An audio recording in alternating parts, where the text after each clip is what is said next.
and I'm finally done with finals. I'm completely done, and I'm home to my babies. I've missed them so much. I just was so sad because I haven't read anything literally in the month of April, and so since classes are finally done, the WRAP-UP May TBR is going to be amazing. That was embarrassing. Anyways, so obviously this is my May TBR and my April wrap-up. And let me just tell you now, my April wrap-up is the most depressing, saddening thing one could ever see, because all I finished in the month of April was, that's all I finished, was 2 books, and I started another one, but finals happened. Moving on from that saddening, disheartening feeling, the first book that I did finish in the month of April was The Heir of Fire by Sarah J. Maas. I have yet to get a book talk up about this, guys, but it will be up soon, I promise you.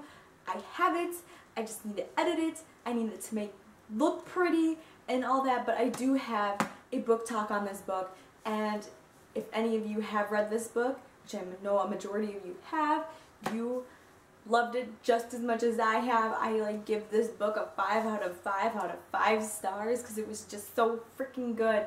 Guys, I just couldn't handle myself. I think I cried in this book. I cried quite a few times in this book. And the second and last book that I finished in the month of April, so sad, is Siege and Storm by Leigh Bardugo. I absolutely love this series, guys. This is honestly, I can't say it's honestly what I was about to say. It was honestly one of my favorite series. It is one of my favorite series. I can't pick a favorite series anymore. I have so many of them. It angered me. I will say that. It ticked me off. Some of the things that the main character does really upsets me. Some of the things that the few secondary characters do, they really upset me. There are things that I kind of wish didn't turn out in the book. I feel like things should have turned out a little bit differently in the book. Some of it felt rushed in some areas, but all in all, this was such a great book. I did start the third one. Yeah, so I did give this, I think, a 4 out of 5 stars on Goodreads.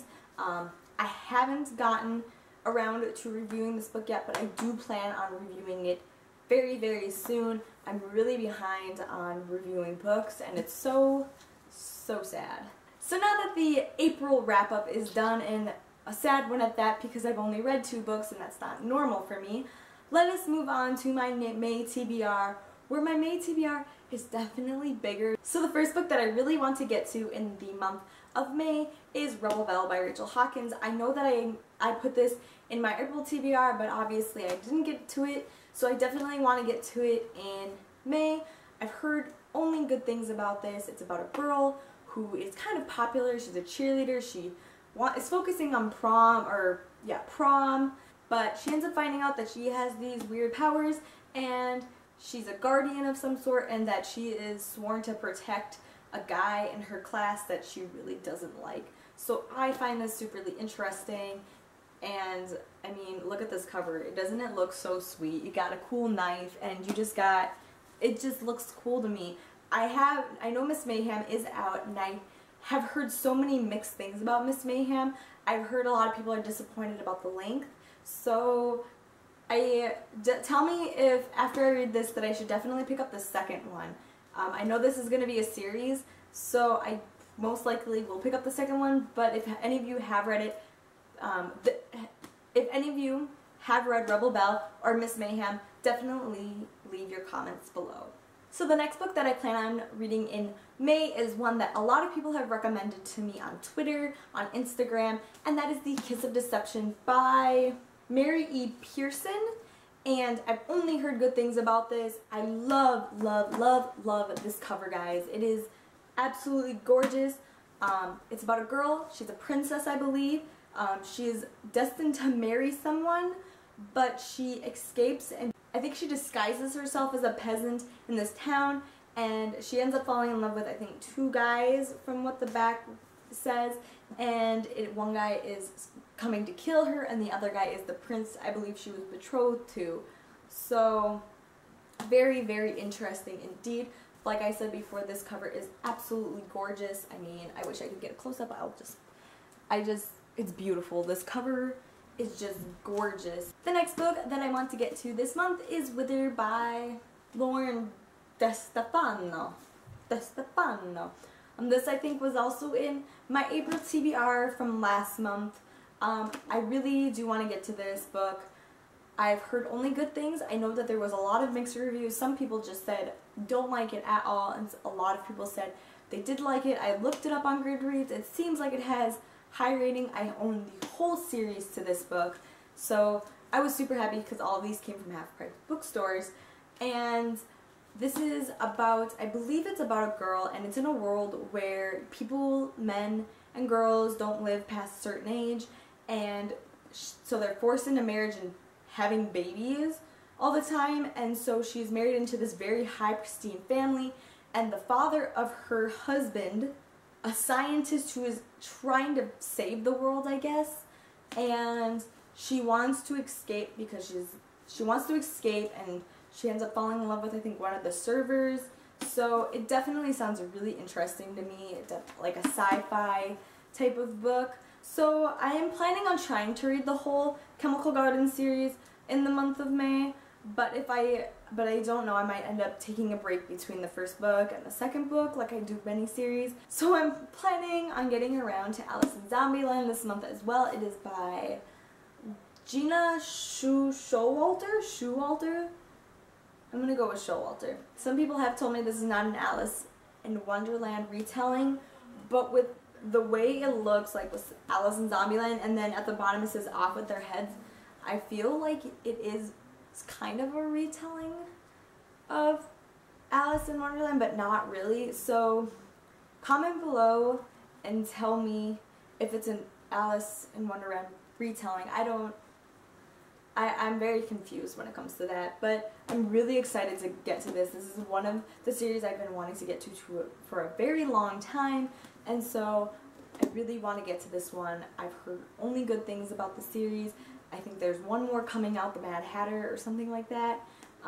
So I'm really excited for that to be coming out. So this next book is the last book that I want to get to in May, and this is a book that, don't hold me to reading this because I'm still trying to, I don't know, I'm trying to wait until it's out of the phase of being popular, or not to the point where it's being talked about 24/7, but the problem is that it's going to be talked about 24/7 for quite a while, since I think the last book is coming out in September, and that is Scarlet by Marissa Meyer.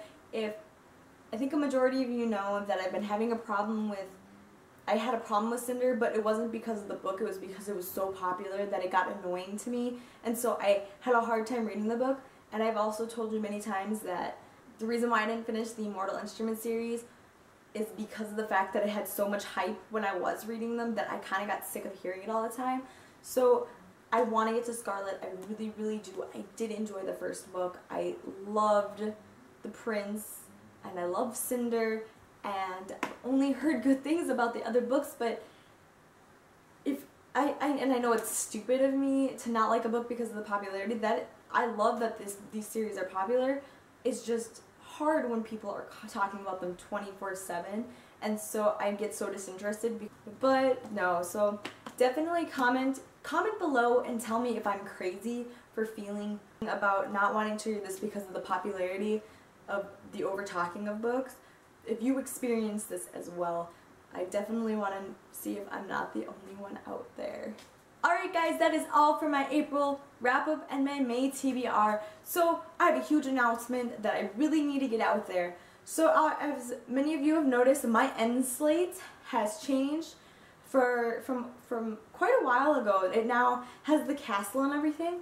Well, because my blog was a book realm, I'm wondering if I should change my channel name. I don't really know how the whole channel name changing process goes. The URL is staying the same, but the channel name, my channel name itself, is definitely going to change. But I want to know your guys' opinion because you are my audience. I want to know what you think. So should I leave it The Cat the Book Addict? Should I change it to Cat's Book Realm? Or should I change it to just my name, Katarina Thorson, and then have the channel art say Cat's Book Realm? Or should I change it to the Book Queen, the Book Princess, or something else that has a medieval book name to it. So definitely please comment below. Saturdays, guys, if you want to get tuned into my daily life, definitely follow me at the Katarina Diaries, where you can just see my daily life through a vlog channel that I have started. So I hope to see you guys at my next video. Remember to comment below with all this information that I've overloaded you with.